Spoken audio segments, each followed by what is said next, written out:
Well, we're starting a new week.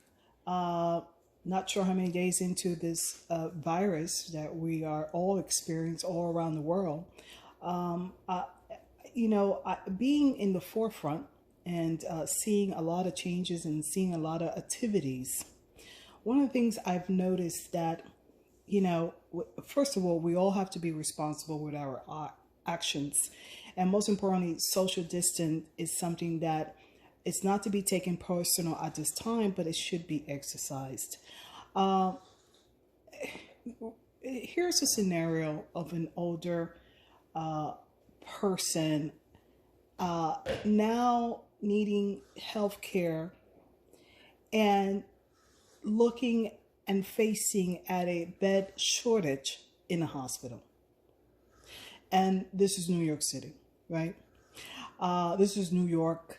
And a hospital, especially beds, if you get sick, absolutely you know there's going to be a bed available. Now we're dealing with beds not being available for New Yorkers or someone who becomes ill. Isn't that like wild? I can't imagine. I advocate for new hospitals being built in New York City. It is a must. We have a growing population. We have this new virus that we're dealing with that is exposing certain parts of weakness that needs to be strengthened in our healthcare. All New Yorkers should have proper healthcare. Uh, we're not going to talk about healthcare like insurance and things like that. Right now, this is a virus. This is something urgent. People are dying with this. Uh, the point of the conversation is that beds have to be available for New Yorkers. We are having a shortage. Hospitals, new hospitals, state of the art, has to be built. Moving forward, 2020, all New Yorkers could get proper care.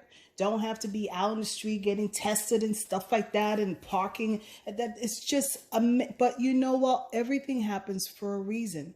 And we're all going to learn from this, and we're going to grow from this, and we're going to prepare from this. And one of the things I would put out there is that we have to build state of the art hospitals, tons and tons of bed. And if you need extra bed, that there is space within the same building or nearby. We need a section for this. I mean, I'm going to bring one of my experts into this conversation.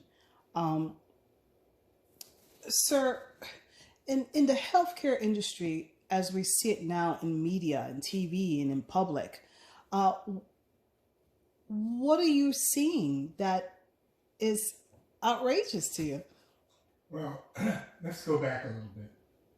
Inpatient care is very expensive. Outpatient care, primary care, is very important to keep people out of the hospital. But the mistake that's being made in America is that you think you can have one without the other. Yes, we should expand primary care, but that doesn't mean you can reduce inpatient care like it's been reduced. So when something like this happens, a pandemic or an epidemic or a surge in illness, there's no place to go. It's a huge mistake. It's a difficult problem because you don't need to staff that many beds all the time. But when the time comes, you have to have the beds available that can be staffed so that you can take care of the individuals. So this whole idea that you have to reduce inpatient beds when you expand primary care is bad logic and bad policy. You need both. Healthcare is a right. Healthcare is important.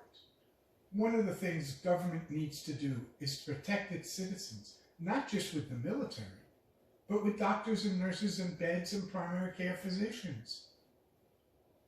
So you got to do both. And when you don't do both, you got trouble.